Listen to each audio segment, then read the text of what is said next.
Entonces ya iniciamos seminario acá. Iniciar.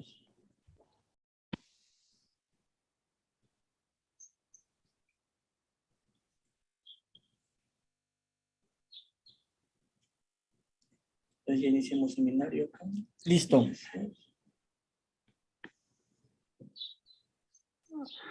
Hola, ¿qué tal?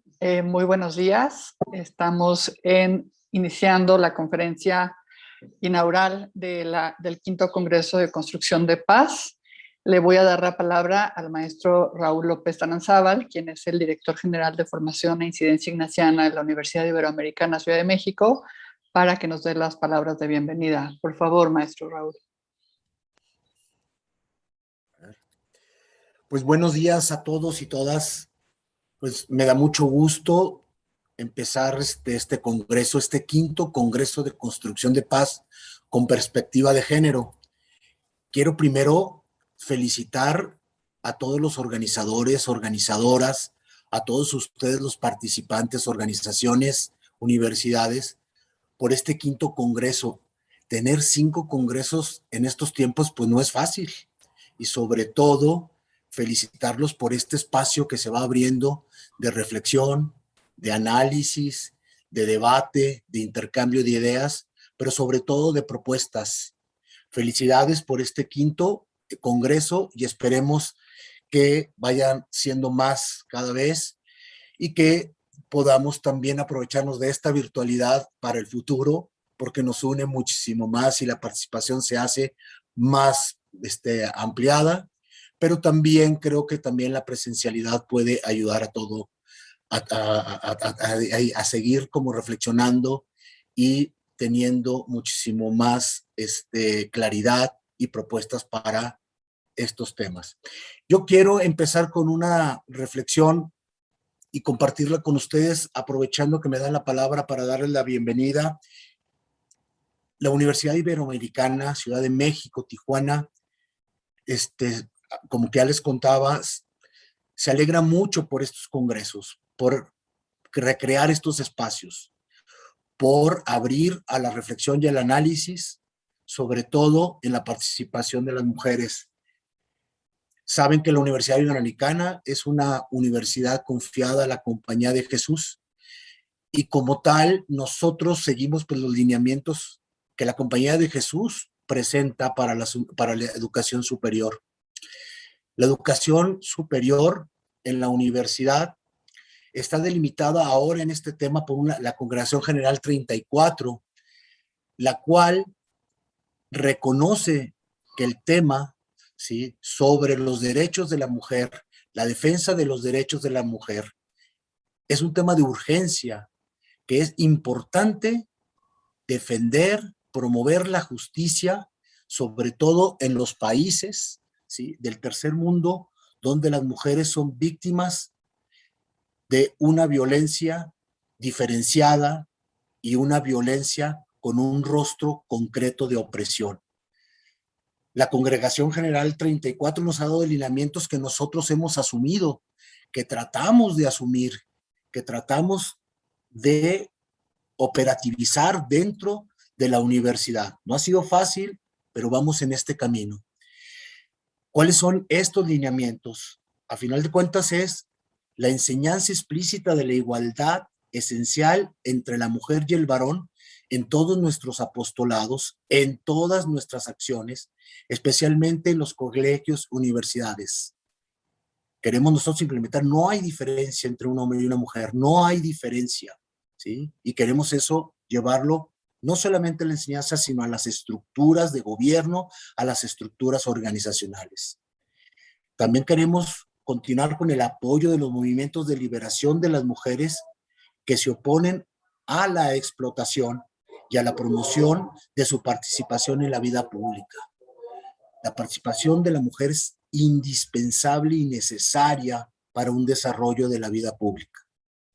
Y también la atención particular al fenómeno de la violencia contra la mujer, con todos sus rostros, con todas sus vertientes, en todas sus facetas. Reconocemos y apoyamos también la resolución 1325 de Naciones Unidas sobre la mujer, la paz y la seguridad, que desde hace ya 20 años ¿sí? Se publicó, en la que se reconocía la importancia de analizar y comprender los impactos diferenciados que los conflictos armados tienen sobre las mujeres y las niñas. La violencia, sobre todo la armada, es muy diferente como implica a los sujetos sociales, a las mujeres, a los niños, como dice la misma resolución. Ha quedado claro la relación entre construcción de paz e igualdad de género. Esto es muy importante. Así también con la resolución subsecuentes en la materia de los años 2008 y 2010, se mostró al mundo la gravedad de la violencia sexual, considerándola como un crimen contra la humanidad o un acto de genocidio que amenaza la paz y la seguridad. Esto ha sido continuado y en estos tiempos, sobre todo de pandemia, ha venido en aumento y queremos continuar denunciando, señalando y evitando estas situaciones que van viviendo las mujeres. Como les comentaba, las universidades pues no estamos exentas de esto y el primer paso que tenemos que hacer como universidad es reconocer que nosotros también somos parte de esta realidad, de estas actitudes y de estas acciones de injusticia. Sabemos que en las universidades existen estructuras de desigualdad, estructuras de injusticia, estructuras que marginan a las mujeres de la vida universitaria, no solamente en el gobierno, sino también en la gestión, en la participación en la investigación, en la participación del conocimiento, en la formación, en la toma de decisiones. Lo que tenemos que hacer primero las universidades es reconocernos y decir basta, no queremos ser más cómplices de estas actitudes que crean desigualdad, que crean injusticia y sobre todo que no van construyendo estructuras y sociedades donde queremos que impere la justicia, el amor, la igualdad, el respeto a los derechos a todas las personas y sobre todo ir construyendo una sociedad reconciliada para que sea más justa. Las universidades queremos, por lo tanto, después de reconocernos, seguir y continuando siendo espacios de reflexión, siendo espacios de propuesta en la cual podemos promover la mejoría de estas sociedades. Espero que así sea, espero que continuemos con esta conversión, con esta transformación desde nosotros para poder ser signos. That we are now looking and so that we can continue in our work.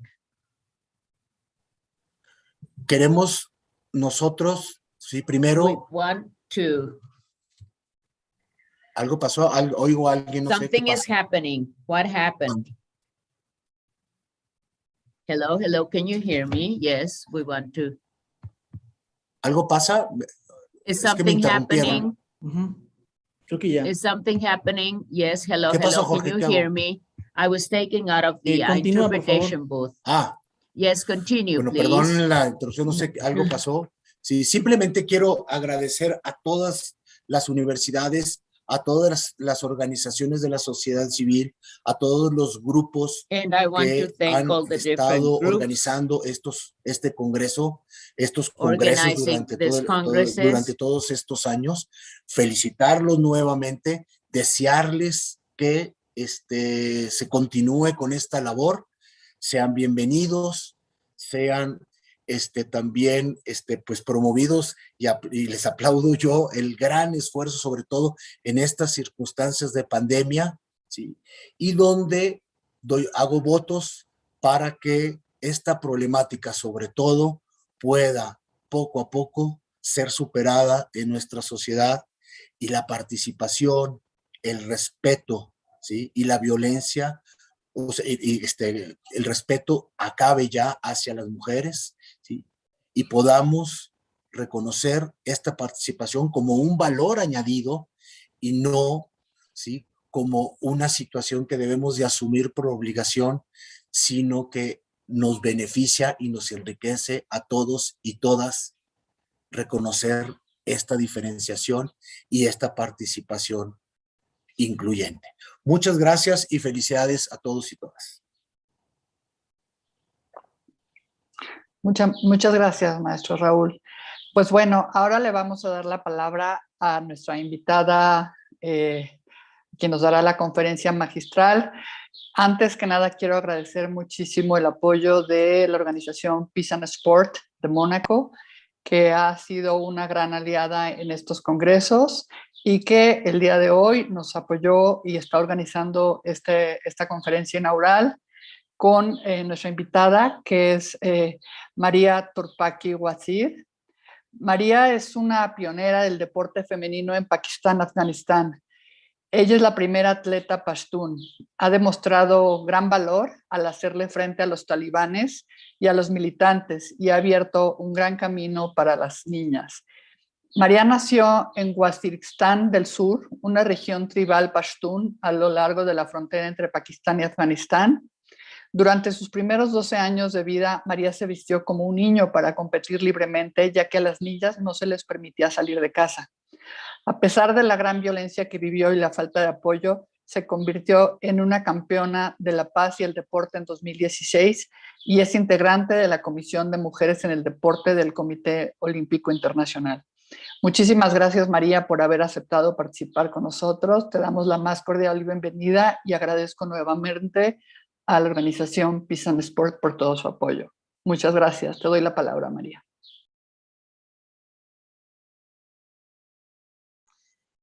Thank you so much, Elvia. It's truly an honor being with all of you here at this fifth conference on peace building from gender perspective. Of course, being champion for peace, representing peace and sport, it's an honor, and I'm very excited always to be involved in their initiatives because it's a great organization, it's a neutral organization, and its mission and vision speaks to my heart. It talks about peace building through sports, and my life itself, you know, what I experienced growing up on the Pakistan border, and knowing all the factors that are contributing to disrupting peace. I think sports gave me life, and I see solutions in sports, and a lot of organizations, a lot of United Nations, Peace and Sport, Olympics, they all see the solutions to peace building in sports. Also, again, the organizers of this fifth conference on peace building from gender perspective, Ibero University, Mexico. I'm very thankful to all of you for you know, organizing such platforms and giving us an opportunity to share our experiences, stories, and I think it's important that the world hear our voices. The more we share our stories and our experiences, I think we can move towards better solutions and better world. I would like to see if we can share that video, you know, as an introduction.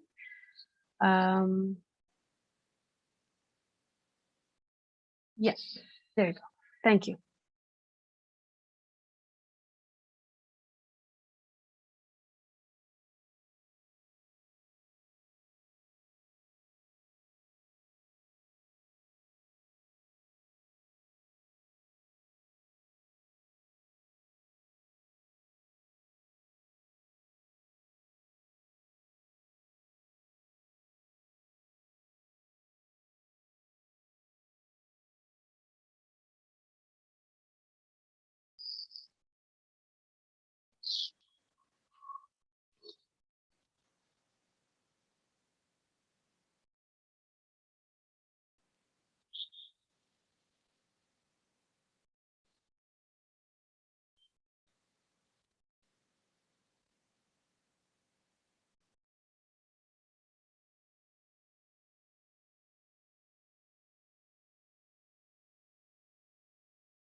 All right.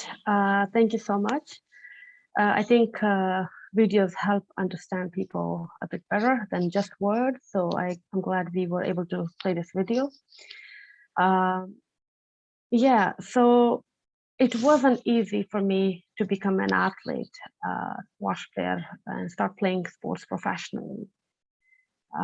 Especially when one is born on Pak-Afghan border. We have the same culture as Afghanistan, and that how conservative it is, the culture, the norms here, the customs that we follow, and it's an extreme patriarchal society, and girls' education is prohibited. So you can imagine a girl emerging as an athlete, which still gives me goosebumps. I still don't believe, and to me, it's living a dream, becoming an athlete. Though I had to pretend as a boy since age 4.5, I remember that I saw that girls were assigned very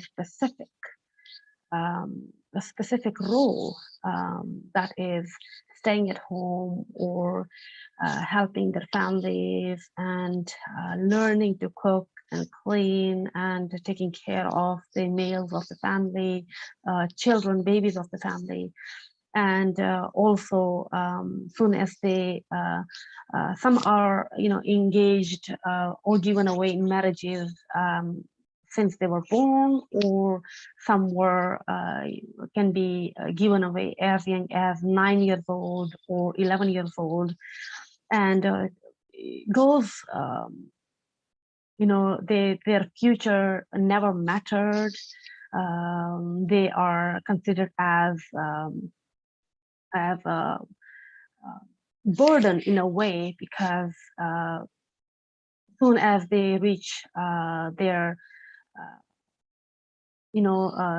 puberty age, I would say, they are given away in marriages, and nobody talks about their future or their education, or nobody asks their decision or what they feel, what they like to do, who they want to be.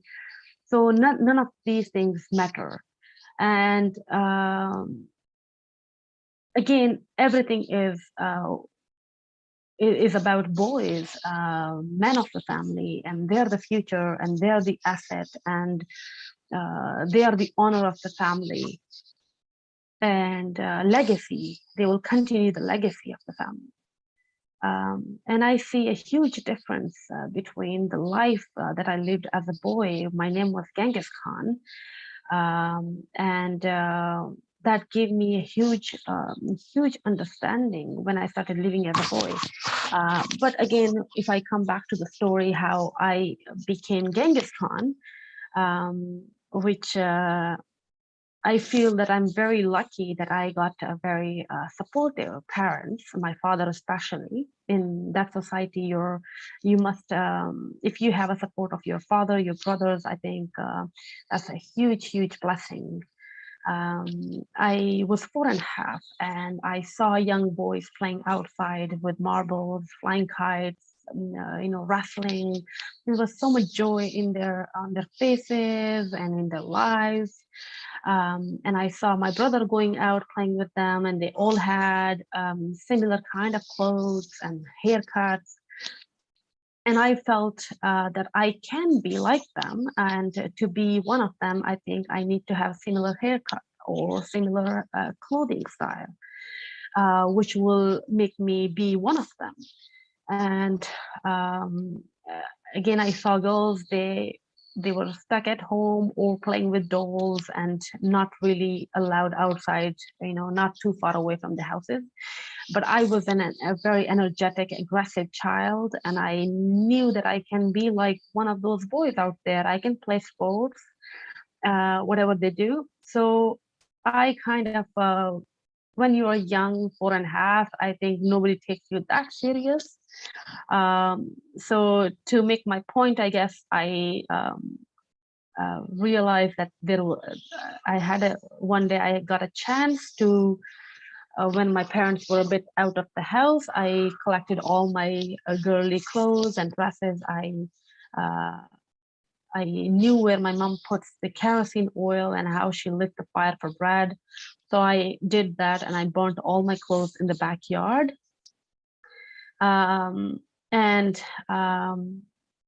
I tried to cut my hair with a scissor, big scissor. So I had all V shapes on my head.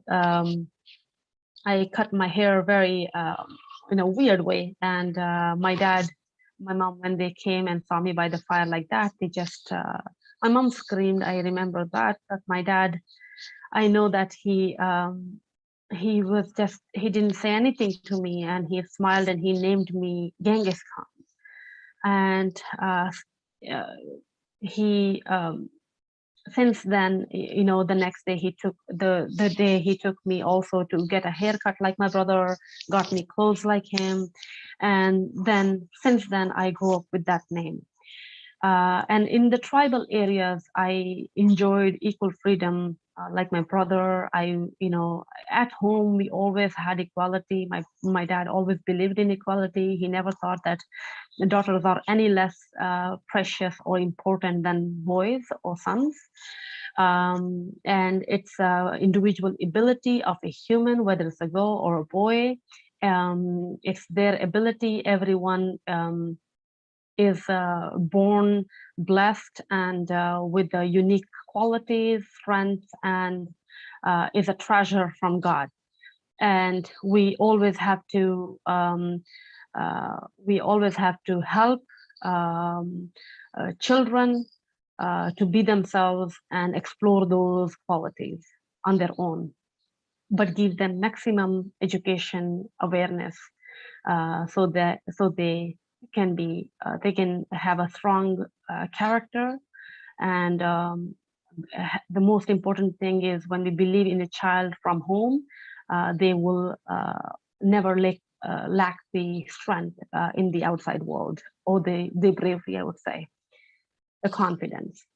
So my dad always built that in us. Our home was more like a university. My dad would always teach us himself, especially in the tribal areas. When you see there weren't many schools, and especially for girls, not really.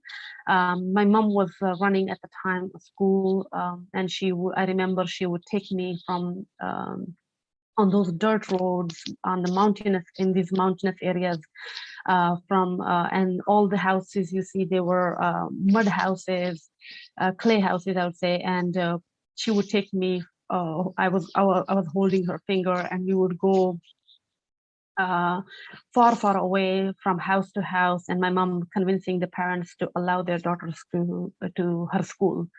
And luckily, because we are Pashtuns, we speak the same language. My mom is lovely the way she speaks, so I guess that also helped, and parents started believing, and the number went up with the girls coming to schools, to her school.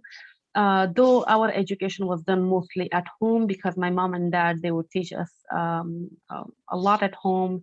I remember my dad would buy these secondhand books that would end up in Pakistan, from the Western countries, and these books would have beautiful pictures, great explanations. So my dad, and very simple. So my dad himself, he would buy them, and the way you buy them, it's not by price to each book, but you buy them by weighing them, like 1 kilogram books, 2 kilogram books. So he would bring those books, and first himself learn them, and then try to teach us. So I guess my parents and us, we all got educated at the same time.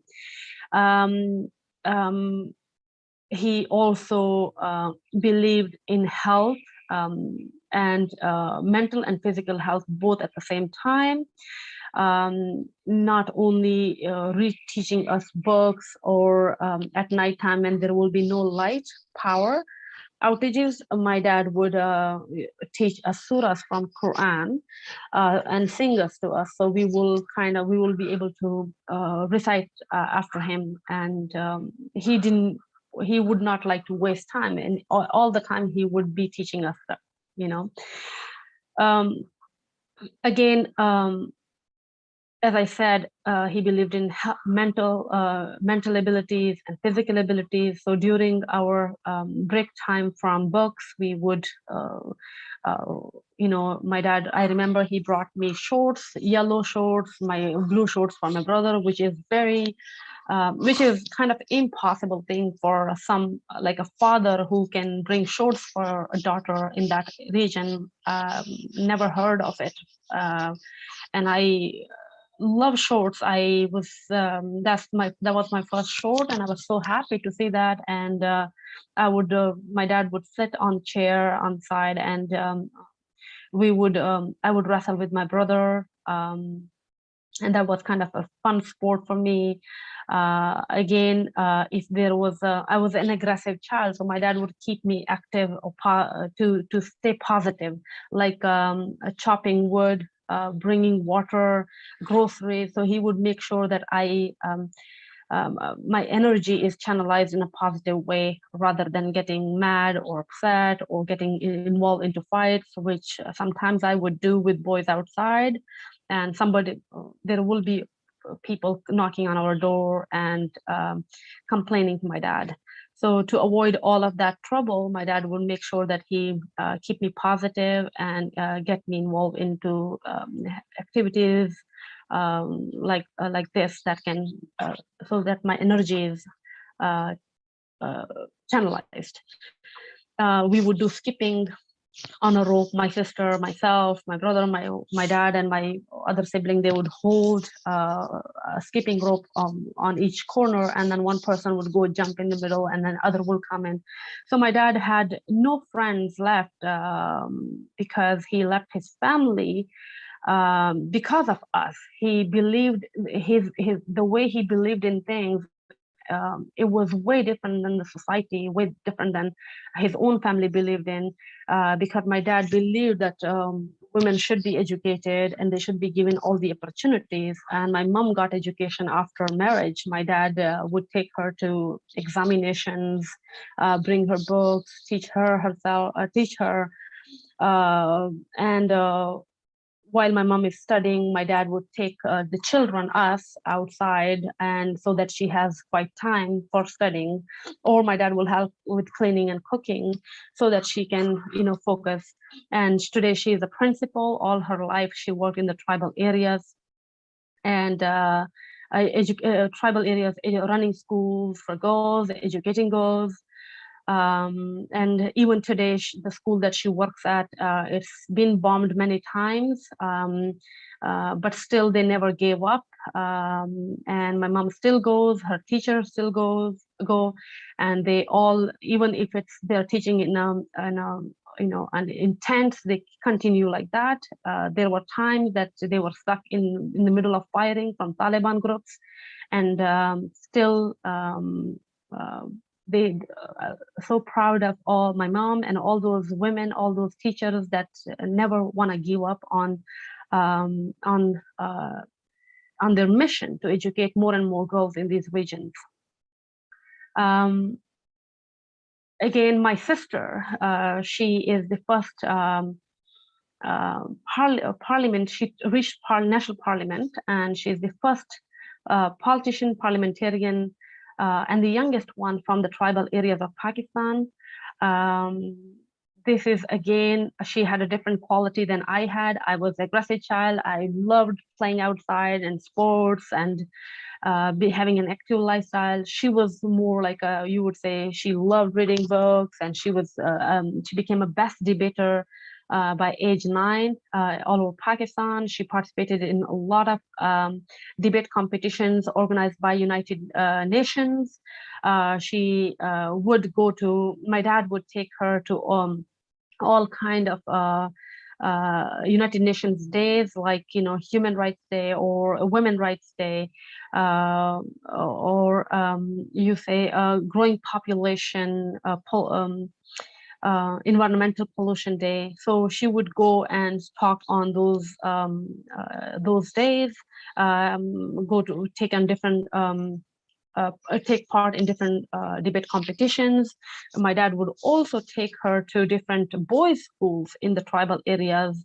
So to encourage those boys to see that girls have power, they have voice, they can speak, they are equally strong, and they have, you know, and a lot of boys, a lot of men were very shy to hear to a woman speaking to them, a girl speaking to them, and they will be always very surprised at how a girl can speak like that, and she speaks many languages, and she's so fluent, and she is so informative.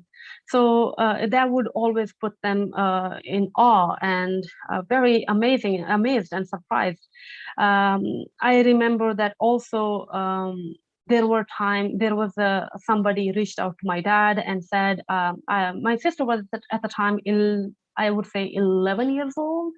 Somebody reached out to my dad and asked for her hand for marriage for his son.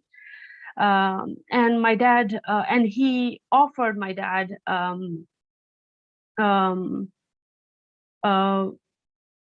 the time 50 lakh, which is like 5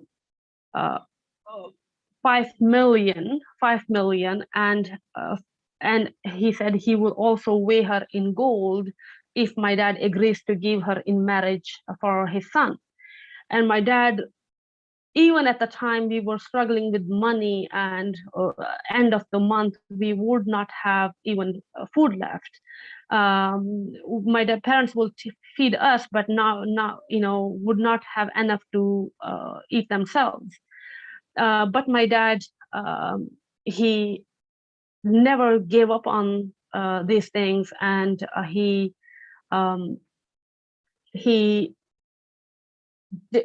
rejected all those offers, and he said, first of all, this is my daughter's decision. Whatever she wants, it should be her decision, not mine. I cannot decide for her life, and she is also very young. So, and she has a huge you know, dreams to be Secretary General of United Nations one day, and I cannot destroy all that just for this money. Though in this region, we see in all these tribal regions or Afghanistan, we see that those women are treated as properties or objects, and they are bought and sold, but not that we believed in those things. And I feel very blessed that my dad always allowed us to be ourselves and gave us the right to decide about our lives. And to him, I remember that my dad, wherever he would take us, he said, don't look at these big houses or big cars. These are nothing. The most expensive and the most powerful thing is knowledge. When you have knowledge, you're the richest one. And that kind of mentality my dad had always. He built that kind of integrity in us and dignity in us.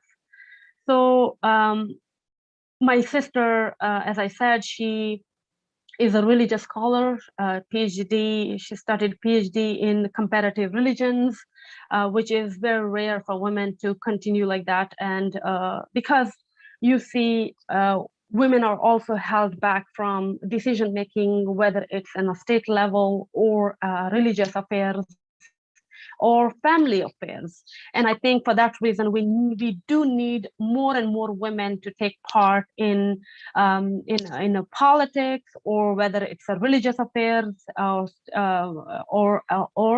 I would say family affairs.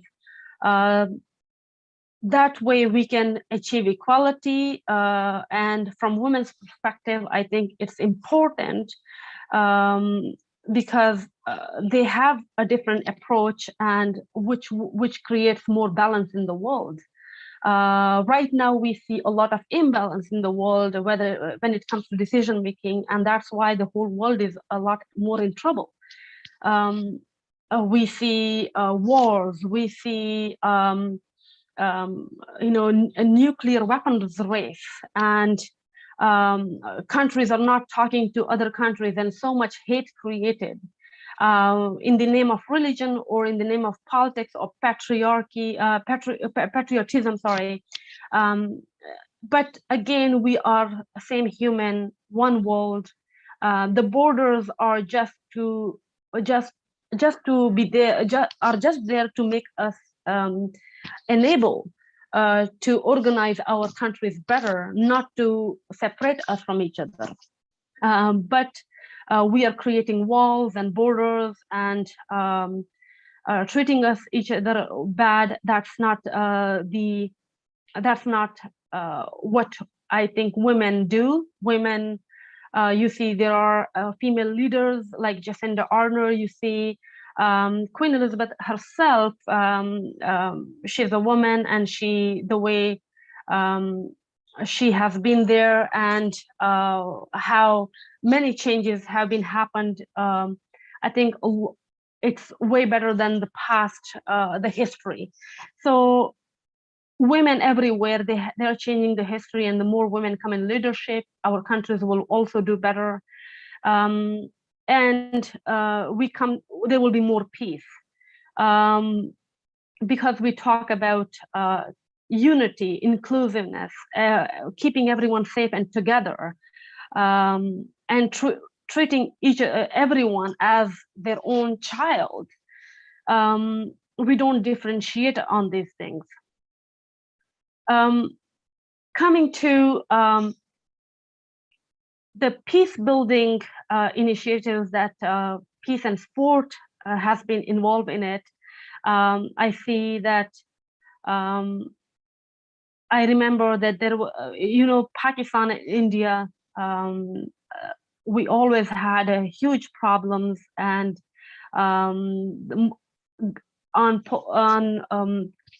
there was always propagandas and hate creation in both nations, on both sides. But we do have we used to live together. We used to be one country, and now we are fighting each other. We have a nuclear race, which is dangerous for the world, for our survival, for the planet. And that also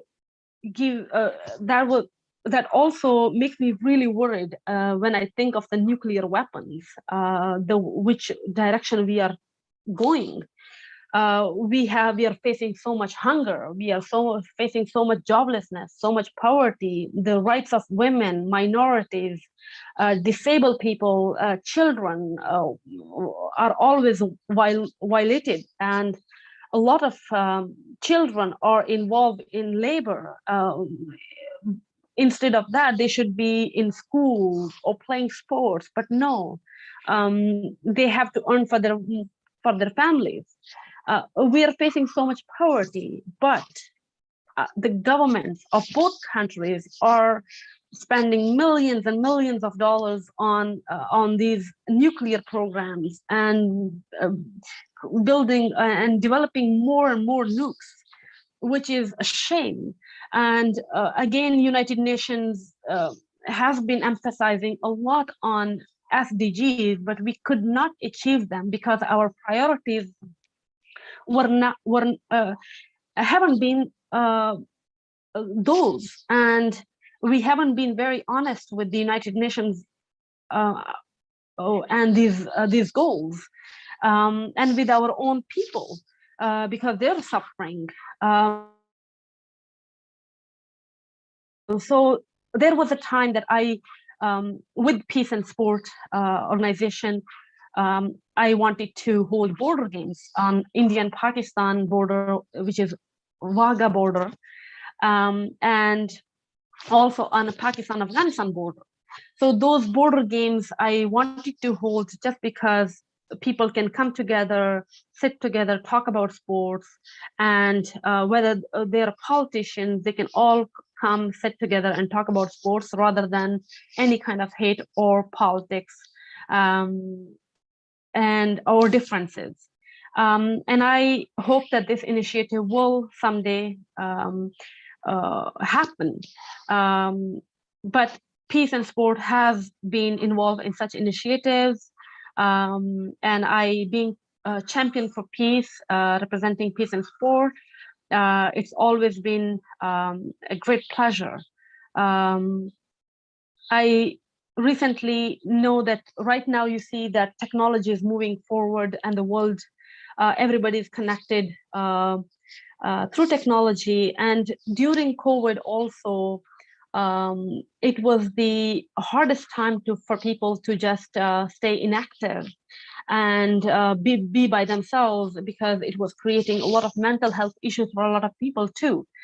So I myself, I was running, I have a foundation, Maria Toorpakai Foundation, and through that, I always go to the tribal areas or the border, Pakistan border, the far-flung areas where women are deprived of all those opportunities, and I want to see them playing sports and explore their true potential.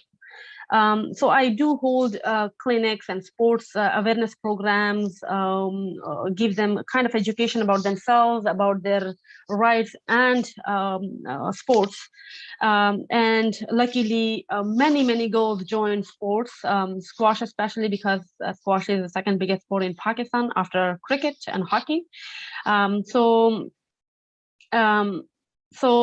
I think it is exciting, the work that I do. And I do also, the reason why I do this in person too, because there are communities where they're super conservative, and girls really don't have that much say, or they don't have the technology, they don't have phones or access to internet. So it is for me important that I go in person and talk to them and find out what they need and what can we do for them. But locally, we have been visiting schools and arranging events for them, their sports events, which was exciting. But again, Peace and Sport, recently they launched a mobile application for educators, and I think this is an excellent initiative, because a lot of people right now, a lot of people do have access and do have phones, and they can learn about how to do trainings, or how to teach sports, or how to a lot of kids, a lot of people, they have because there are a lot of violation of rights, so they can learn a lot about that too, like what they can do in certain situations. And I think it's an excellent app.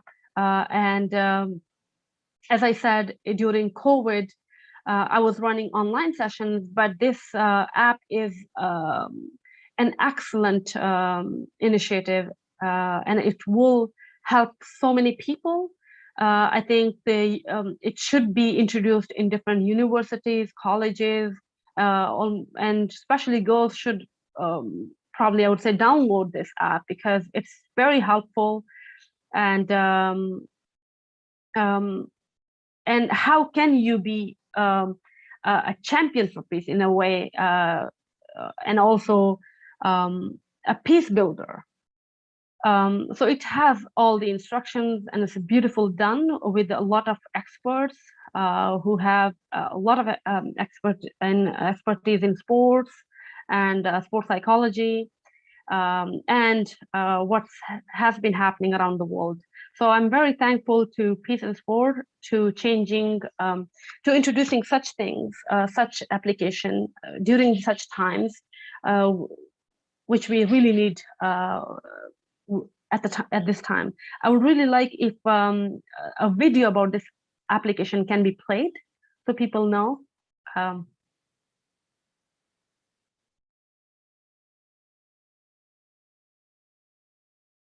If we can play the peace and sport video, please.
All right, thank you so much. So I hope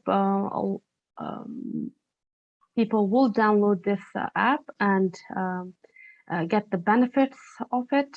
I'm pretty sure it will be very helpful to learn about sports and how you can contribute in your society and be peace builder, peacemaker. So thank you. Thanks to Peace and Sport for such a great application.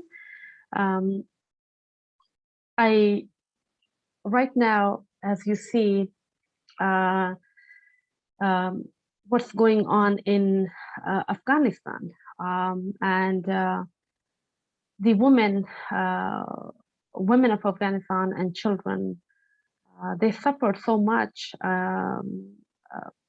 and they have always been in war. And as well as my region, my area, we were always in war because we were always under different under militancy, terrorist groups, and there was always growing up, always we saw wars, guns, and drugs, and a lot of youth, you see, they don't have many things to do, and when you sit idle, it can contribute to negativity, aggression, wildness. And human mind, we should keep human mind to keep human positive. We should keep human mind busy in positive activities. From my own life experience, just like my dad always kept me busy in positive, healthy activities, it is also very important that we keep our young people, especially because the developing part of the world, they have around 70%, they have youth, young people. And young people, they constantly they're thinking, they're curious, they want to do something in life. If you give them positive things to do, they will turn positive people, good people. And if you give them, if the only things that are available are drugs and guns, you would have wild people. You would have negativity and aggression in there. And that's what has been happening in my region, in in Afghanistan, and many, probably I would say, African countries too, in the developing part of the world. And when there is also, there is a lot of hopelessness because of poverty, joblessness. Young people, they go to schools, they graduate, but there are no jobs. So they get frustrated, and then they get into drugs or other kind of violence. Sometimes they go on, their aggression go on not weak, but I would say their aggression goes on women or children or minorities, because the hate that comes from their own insecurities, the hate that comes from their own insufficiency or their own weaknesses. So and then that is projected on others, especially women, children, minorities, that will take the shape of hate or violence. So that's why I think sports are so important, just to keep, especially for the developing part of the world, because it keeps you positive and keeps you engaged, and especially the transition that we need right now, because the jobs cannot be provided right away, or the development that we or the progress that we are hoping for, it won't be done in a night or day. So it takes time, and during this transition time, we just have to make sure we keep them busy in healthy activities. More and more sports, I think, it will keep them away from drugs and violence and guns, because I have seen young people, a huge difference in as soon as they become athletes, they left all the negative habits. They became more peace makers. They became more hopeful, and they started becoming more useful and peaceful citizens, or community members. And that's what we need right now. Young people, I would say all humans are born good humans, are born angels, I would say. But what happens on the way, that needs to be, we need to pay attention to that. And there are many factors that plays, which turn them into violent human being or aggressive or negative. I still think the terrorists or the militants, they were born good children, good human beings, but then the darkness that the darkness that took over their character or their personality, that is from their own weaknesses, or something that they they couldn't do. So and I call this the militants or the terrorists as black hole. So black hole is more like, you yourself is like a black hole, but then you also start sucking in all the bright stars.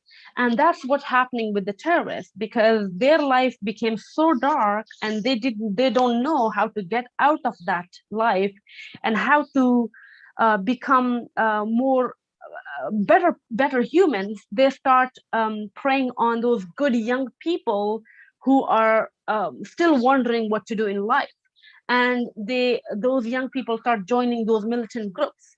But I would suggest to all of them, whether they are terrorists or young people, to stay away from negativity, come play sports.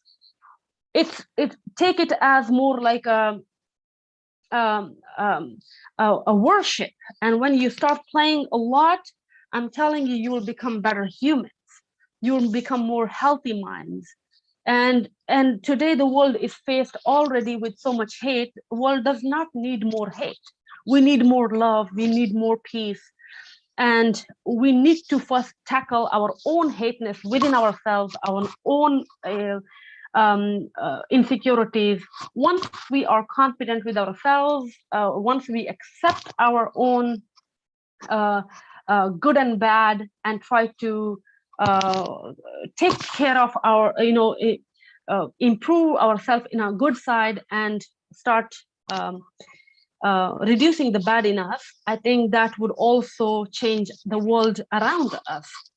And sports can do that, because through sports, I remember I was an aggressive child, but also sports, I started playing for hours and hours myself, by myself. And a lot of people would come to my dad that why she's playing sports, she shouldn't be playing sports. And when people attack you, it's an opportunity to learn about yourself. What can you do? Because you have to be resilient. You have to fight back, because this is the opportunity. When something is bothering you within yourself or from outside, the more you fight back, the stronger you become, mentally and physically. And you stand for yourself. You speak for yourself. And I said, I want to play sports, and I knew that who I am and what I want to be. So I would go to squash court and I would play for hours and hours. And there are, during matches, when we play tournaments, when we think positive, when we are hopeful, when we think of the next point during match, we always play better. But when we stuck to the past and the previous point and the mistakes, that will always ruin the whole match, and we will lose our concentration and focus. So we learn a lot from sports about our own selves, about life, how to behave, how to stay positive, how to interact with the referee or the crowd or our opponent. We learn about sportsmanship. We learn about good sportsmanship and teamwork, fairness, and it definitely, those values apply. The sports values apply in our life. It builds our character. So that's why I think the United Nations also believe that sports is a great medium, is a great tool to achieve SDGs. And yeah, it's changed my life, and it can change the life of many young people, and take them away from all kind of violence and drugs, guns. So I hope more and more people will take on sports. Also, when we talk about especially girls, because I feel that equality is very, very important for this world today. The issues that we are faced with is because of inequality, because of imbalance. More girls should be playing sports. A lot of parents or think that the sports are no good for men or women, or only for men. We should forget those past things. To move forward, we have to understand that we have to change our thinking, our mindset, and the problems will disappear around us, or in our communities, or in our countries, or in the world. Right now, global warming is also an issue. And a lot of women, especially, you see girls are taking on the streets, holding governments accountable. Same thing, with different issues. So women are speaking up, and I encourage them to keep speaking up, because we are the ones who have to make this, we have to save this world. This needs to be done now. I would also, I know the people that are watching me talk right now, if you have any questions, please leave your questions in a comment or to our host so they can ask me those questions, and I would be happy to answer your questions. So thank you so much again. And I hope that my words will be understood and will make a difference in your lives. And please do download that Peace and Sports Educators, the mobile application, because it will also connect us in a different way.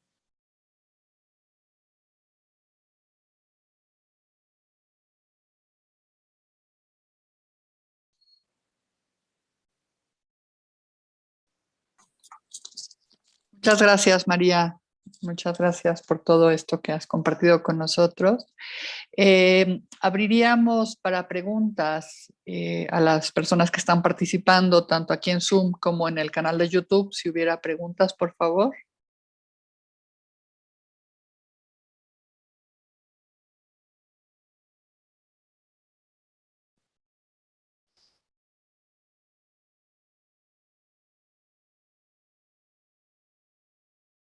We also see right now what's happening with the Afghanistan, the goals especially, and I think one of the projects that is very dear to me right now is building a sports school for girls on Pak-Afghan border, which will benefit a lot of girls, and have been working a lot on this project.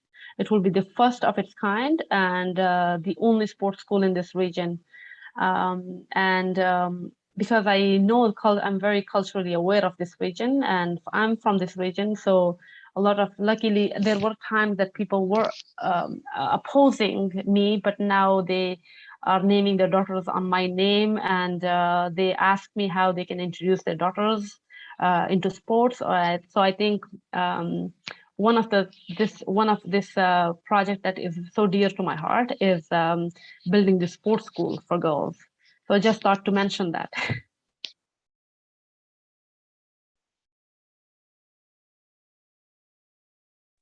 Muchas gracias. Es muy interesante todo lo que nos compartes y sobre todo es de gran inspiración porque eso es en la región de tú eres originaria, pero también en nuestro país se están pasando situaciones muy complicadas y muy difíciles. Entonces es de gran inspiración ver cómo el deporte te puede ayudar, en tu caso, cómo has hecho tú todos estos esfuerzos y bueno, y también cómo has logrado tener el respaldo de organizaciones que te están apoyando con proyectos tan importantes como este que estás haciendo. No sé si alguien quisiera hacer alguna pregunta en particular a María.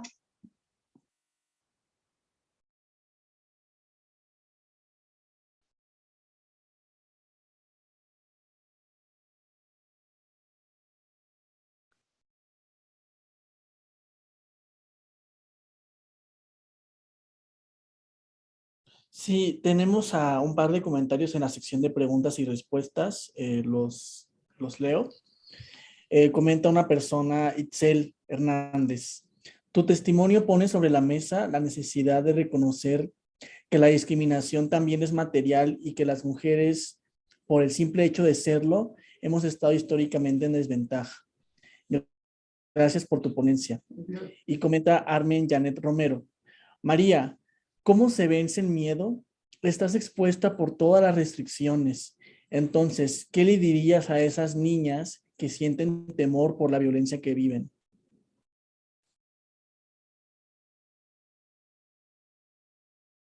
Well, first of all, thank you so much for the question. First of all, you see, fear is taught, and inferiority is also taught. Like somebody is telling other person you're inferior, or you're less, or you're not intelligent, or you can't do this. This is all we have taught. But to be honest, all the children, all the kids are born strong and without fear. So, and life comes once. Why should we have fear? So we have to unlearn all those fears and all those teachings that are holding us back from truly achieving our potential or exploring our potential, and truly achieving our freedom.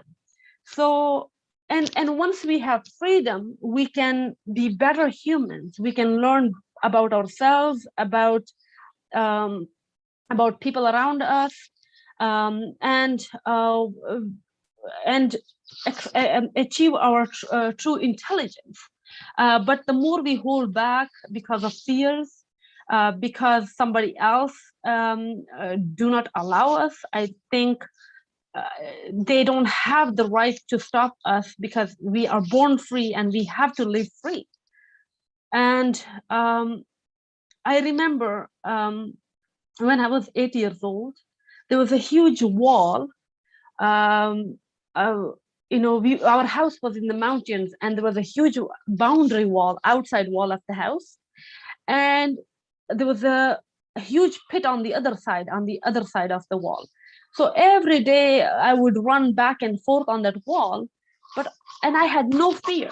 I would just run up and down, and I was okay. But one day, all of a sudden, for some reason, I felt, what if I fell? What if I fell? And that gave me fear. And I just held the wall very strong, and I couldn't even stand up. So the fear can actually paralyze you.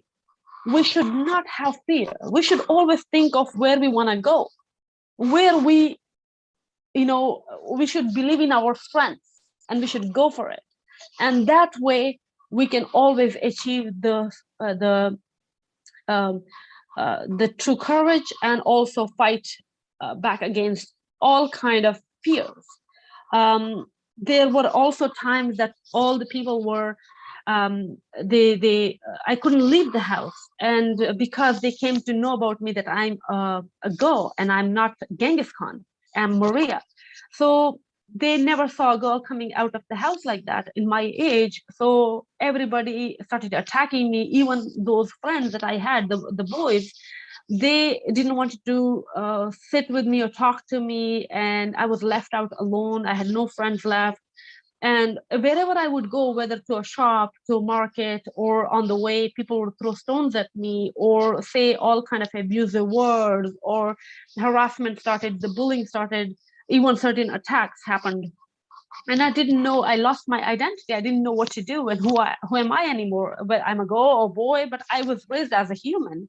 I was never told anything like a girl or boy. I don't have specific roles. I am a human. I can do anything I want.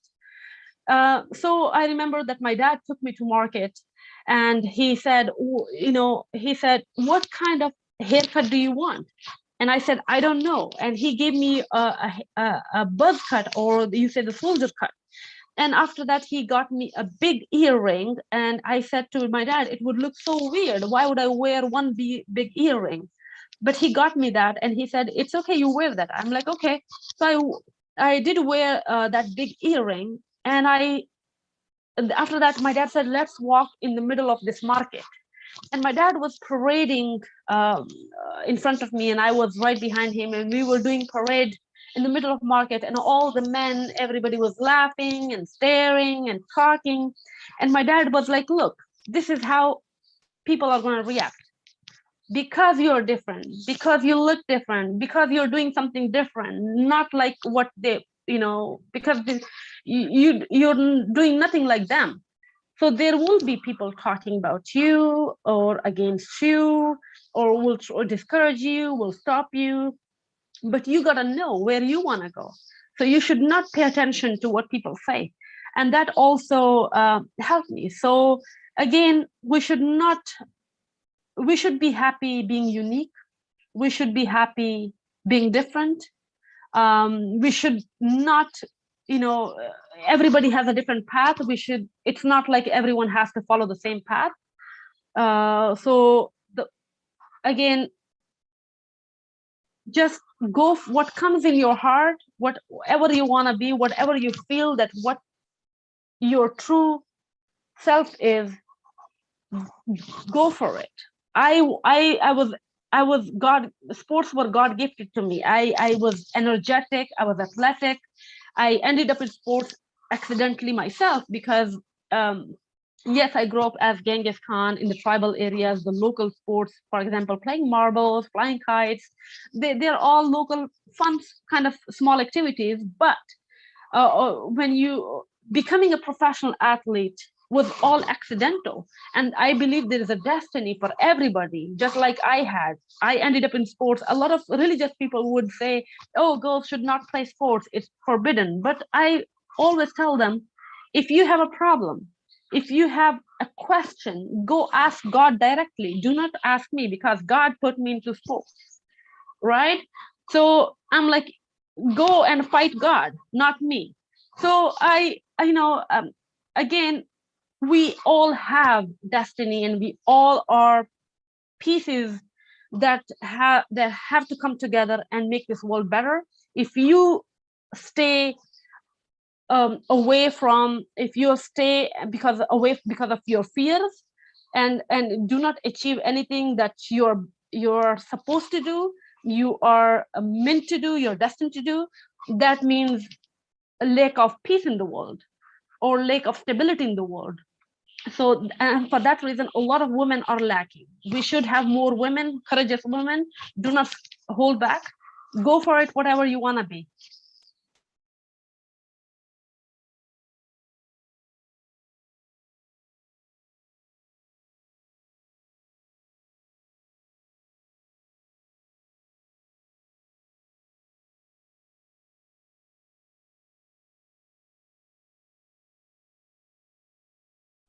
Muchas gracias, María. También tenemos un par de preguntas o comentarios más. Los voy a leer aquí. Primero, comenta Patricia Gaitán en YouTube. María, ¿qué consejo le darías a todas las mujeres jóvenes que comienzan a entrar al mundo de los deportes, del fútbol, y se enfrentan a tanta desigualdad? También comentan aquí en el chat de Zoom. Comenta Hugo Méndez. Yo vivo en Izúcar de Matamoros, Puebla, un municipio en México, el cual carece de recursos para realizar grandes proyectos que integren a las mujeres en la búsqueda de soluciones. Mi pregunta es, en un escenario como el anterior, ¿cómo podemos iniciar con un proyecto en el que más mujeres identifiquen la violencia y contribuyan a solucionarla? Right. So, yeah, that's a problem all over the world. We see the women participants in sports are less in number compared to men. Also because of the cultural restrictions, because parents also don't believe in them. Also, girls themselves don't believe in themselves enough. And also they don't have enough facilities that fulfill the requirement of girls, women. And again, as I mentioned, that coming from that Pakistan region, I myself have faced a lot of discrimination. It's not from the people society only, but also I see that on a government level, in the institutions, there are kind of systemic inequality or discrimination that happens. It's just how we are, how we have been running the affairs, and because a lot of women don't speak about this, that also don't cross the mind of those men in power. So the more women speak about such things, and supporting other women, their needs, I think we will have better situation for all of us. A lot of girls, even in Pakistan, I say, and in Afghanistan, they have been asking for facilities. They've been asking government, and as I said, the patriarchy is a mindset, and this mindset exists not only in men but also in women. And a lot of women also opposed to girls playing sports, especially mothers, because they have been living in the same kind of system. But I think it's going to take time. We are far ahead from before. And as I said, I want to build a sports center for only for girls and women. And we in Mexico, there are sports stars. In the US, as you see, and in other countries, I would say a lot of women are speaking up, and in Africa, and they have good Olympic champions. And there were times that we did not have any voice in sports, and women, female athletes were not so strong, but right now they are strong. And with our own help, and with those men who believes in equality, we need those men coming on board, those institutions or organizations that believe in equality, and women empowerment of sports. I'm sure there are a lot of tools already available and supporters that can help build such platforms. United Nations itself is very much involved in it. Right now, you see G7 also allocated a lot of funds for women and girls, their education and their well-being.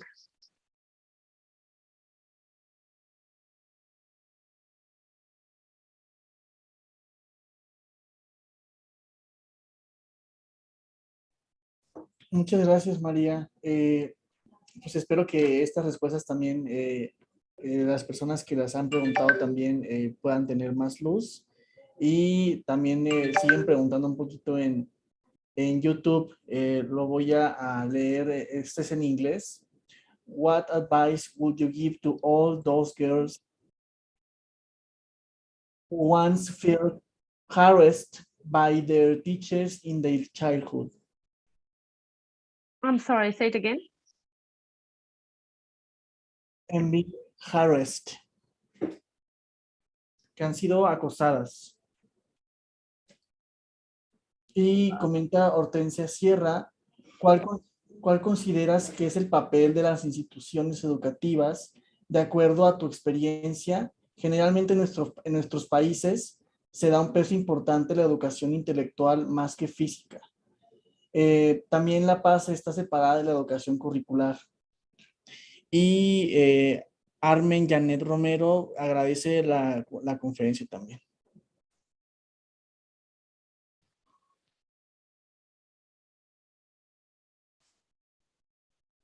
Do I have to comment on it? No, ya son es todo por el momento.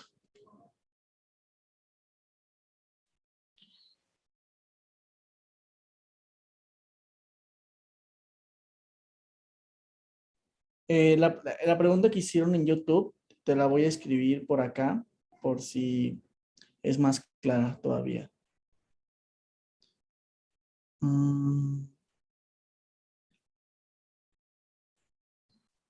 La pregunta de Aníbal López. Ajá. ¿Qué consejo darías a todas esas niñas que se han sentido acosadas sexualmente por sus profesores en su infancia? Y la siguiente pregunta es, ¿cuál consideras que es el papel de las instituciones educativas de acuerdo a tu experiencia, ya que generalmente en nuestros países se da un peso importante a la educación intelectual más que a la física? Gracias.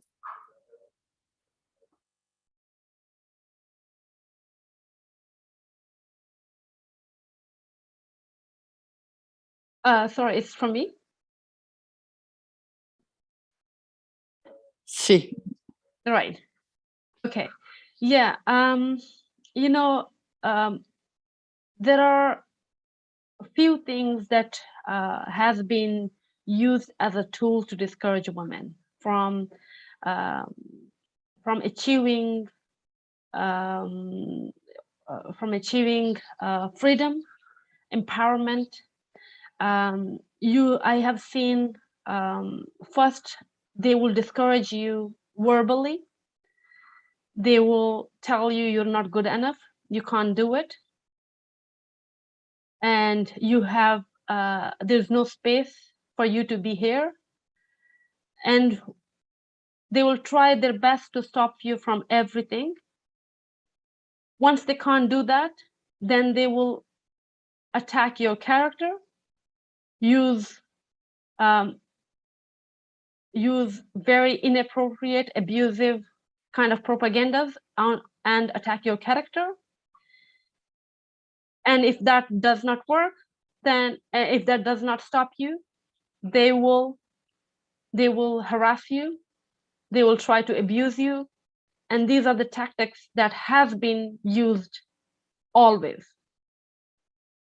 Yes, there are also predators that think that woman is weak, they don't have a voice, they can do whatever they want. And at the end, they won't say any, the woman will be considered as she will be the one blamed for everything, and they will get away with it, those abusers and those harassers. And it has been easy for men to get away with all such inappropriate behaviors because patriarchy is in our system, and the system has been supporting very beautifully each other. Men have been supporting each other very well. But again, those women who are harassed and abused, bullied, very disrespected, it can be your sister, it can be your mother, your wife, or your daughter. And when we do this kind of system, we create, I'm talking to men, we create a very unsafe environment for our own women, for our own wives, mothers, sisters, daughters. And at the same time, those women who have been harassed and right now going through mental traumas, who chose to stay quiet, they will suffer even more. Because when we should not keep those feelings inside, we should share and we should talk about it.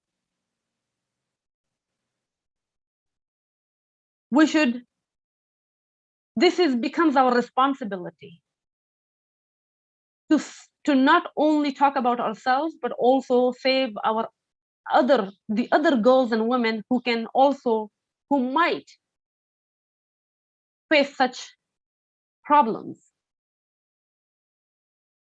Such problems not only exist in education departments, or I have seen that happening in politics. I've seen that happening in sports, in companies, businesses, and it is common. But what's not common is that women don't really talk about it. The Me Too movement started, the Time's Up movement started, which actually gave a lot of women a voice. But every day should be a Me Too, every day should be Time's Up, because women should speak up about those things. And make sure you shame those men. You hold them accountable. Because this is unacceptable and there should be zero tolerance for such behaviors. If I tell you this story, this is my own family story. I actually, again, as I said, I was bullied, harassed, but I always look forward, and I know I have a greater responsibility to do so. I always spoke up whenever there was a problem girl was facing in sports in Pakistan. And these things are common. And girls don't really like it, and they don't feel comfortable. I have come across coaches that teach you less and touch you more. And this is unacceptable. This is wrong. And wrong should not be defended in any way. When I tell you this, my sister, she's in politics. In parliament, she was the youngest parliamentarian.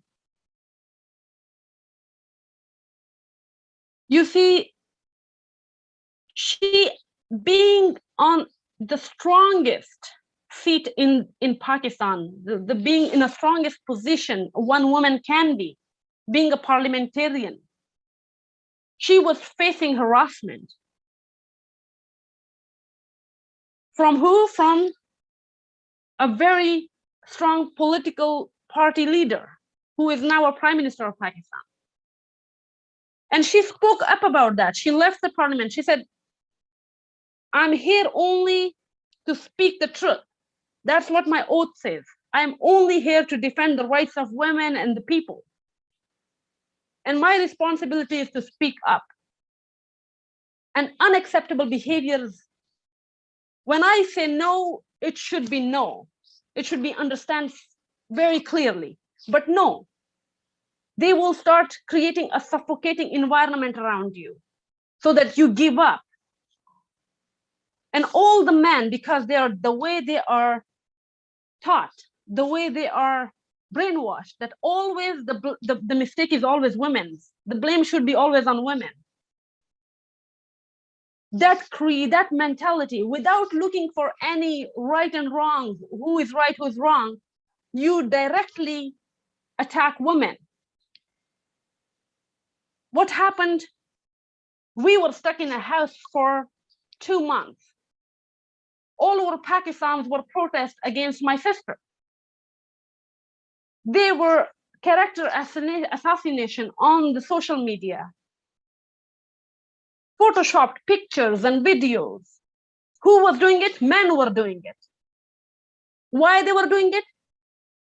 Because she spoke up about what men do. When men do harassment and they think that a woman is a property, they can do whatever they want, even if you're a parliamentarian.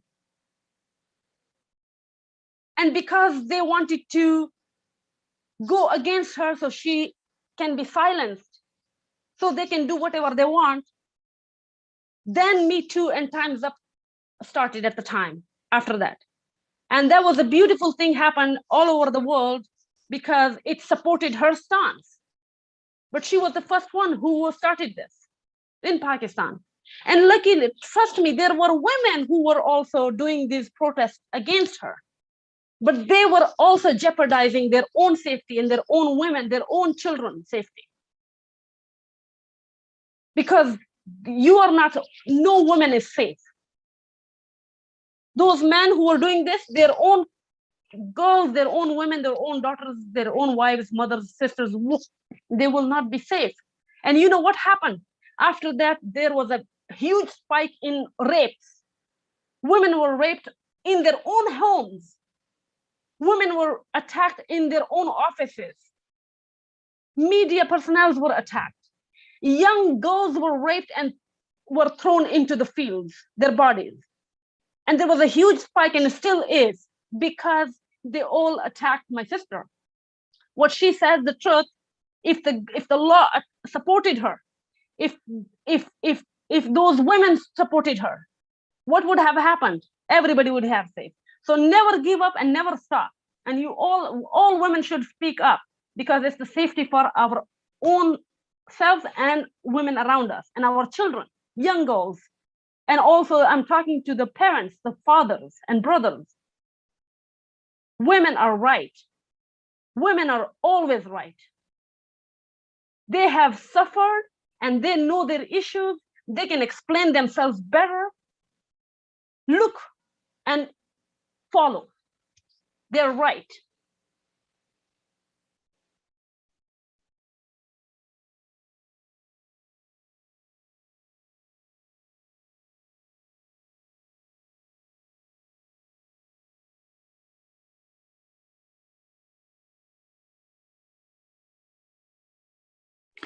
Ok, María, muchas gracias. Había otra pregunta sobre las escuelas. ¿Qué opinas tú? ¿Cuál tú crees que es el papel de las escuelas, de acuerdo a tu experiencia? Pues generalmente en nuestros países se le pone mucho más atención a la educación intelectual y no a la física. ¿Cuál crees que sería el papel de las escuelas? También aprovecho para hacer la pregunta que nos acaba de llegar también en Facebook, en YouTube. Comenta Aníbal López, si es que, ¿qué consejo darías a todas esas niñas que han sufrido acoso en su infancia? Gracias, María.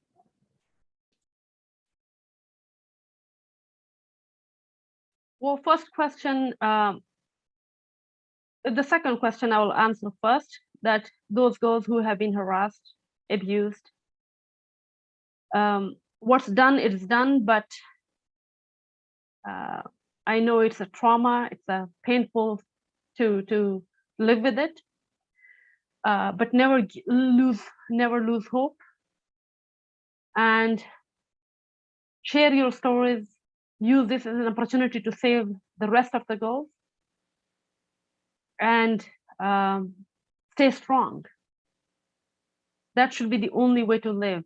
Never give up, and make sure you stay active, because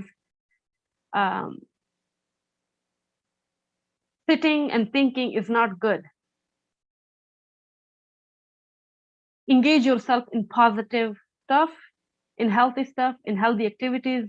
Keep yourself busy, and use this, your story, to bring awareness to many other girls so they can be saved. And those who did such actions, they can be held accountable. And if not, they can be stopped from doing further. Sorry, what was the first question? The school related. Oh, education system. I don't believe in this education system at all. Trust me. It might be good for some, but it's not for everybody.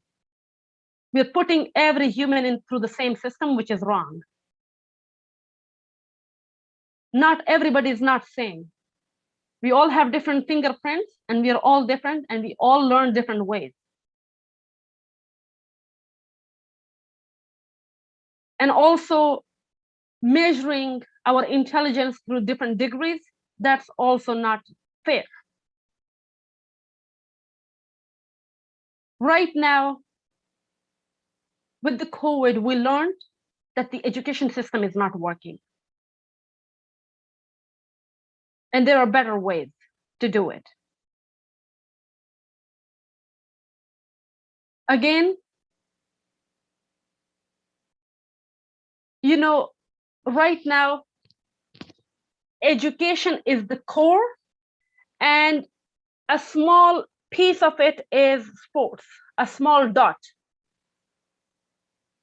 The whole the education system is surrounding sports in the middle, very tiny. What I would suggest, flip it around. Put sports around, put education in the center. Flip it. That's what we need. We need to flip this whole education system. When we are born and when we are kids, we learn experiencing. We are taught while playing, and that's the best way we learn. But then we change everything, which kills our intelligence, which kills our curiosity, which kills our creativity. And this education system, I do not agree with it. I myself, whenever my parents gave me a book, I would fall asleep. I was struck off from school. I went to school. It would be so boring. Writing, reading, and without understanding. Tell me a good story, make me involved, make me do things, I'll be happy and I'll learn more. Why do you have to change when you're a child, you're different, and you're adult, then you're different? No, we're still the same. We still learn the same way. I still cannot learn the school way. I learn better when you involve me. And my curiosity never died. My hunger for learning never died. But if it would have died if I went to school. I've never been to school, trust me. I was educated at home. My parents taught me through playing sports and making games and fun way. And then I started playing sports. And I had a practical education. I traveled around the world, I met people, and I would ask questions because I had the curiosity in me. I would be like, so if I go to England or if I go to US, I would ask questions about their culture. I would ask questions about the resources they have, how many states they have, all different things. And that would be practical education from me. And then how I learned my own, if I saw something scientific, I would YouTube it. I would read books about it myself, because I had the curiosity. Not like, oh, I'm tired, I'm done. And then I would play sports with different people. If I was stuck in Pakistan and I never traveled, I would have the same mentality. But because sports helped me to travel around the world, I met people from Israel. I met people from Iran. I met people from Europe, Mexico, South America, all those countries, and India, and it gave me different understanding of people. Every time it shattered my imagination because we create our own judgments about people. But when we meet them in person, it's shattered. The judgment is no more there because we realize, oh, this person is as human as I am. Maybe it's black, maybe it's white, maybe it speaks different language. But when you talk to them, when you eat with them, when you do things together, that's a practical education. So we need to make education around sports so we can practically learn. Every college, university, they should have sports teams. They should travel around the country. They should have educational trips. They should have exchange programs. They should have exchange sports camps. And the borders, the visa systems should be easier because countries don't allow each other. People can't travel easily. It should be made easier for everybody to travel because it will eliminate all the hate and the fear from each other. We need to be able to travel with easy visa systems so the athletes and the players, those minds can travel. Right now in Canada, trust me, people are crying for squash coaches.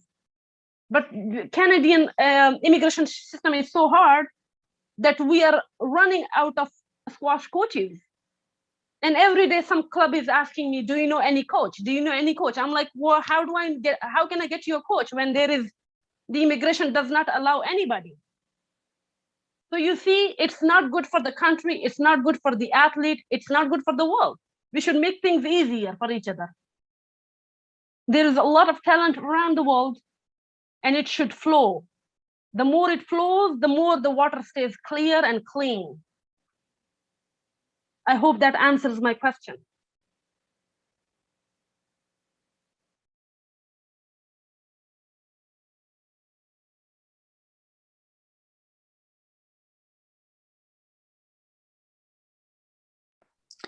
Hola María, sí, muchísimas gracias. Claro que has respondido a nuestras preguntas y nos has dejado con muchas ganas de saber aún más. Es muy interesante todo esto que tú comentas y seguramente para muchas niñas también mexicanas, si te logran escuchar, vas a poder inspirarles a hacer cambios en su vida y a sus familias, sobre todo para que las apoyen, porque solas no podemos, solas ellas tampoco van a poder. Ya cerraríamos con esta parte, tu participación, con esta sección de las preguntas. No sin antes volverte a agradecer muchísimo que hayas aceptado participar con nosotros y compartir tu experiencia, tu vida y todo lo que estás haciendo. Y también agradeciendo de nuevo a Peace and Sport por esta posibilidad de que puedas participar con nosotros. Y bueno, pues nos despedimos de esta conferencia y en breve empezaremos el siguiente panel que está a cargo de la ANUYES. Muchísimas gracias, María, por estar con nosotros. Te hacemos llegar tu constancia de participación. Gracias, Peace and Sport. Thank you so much.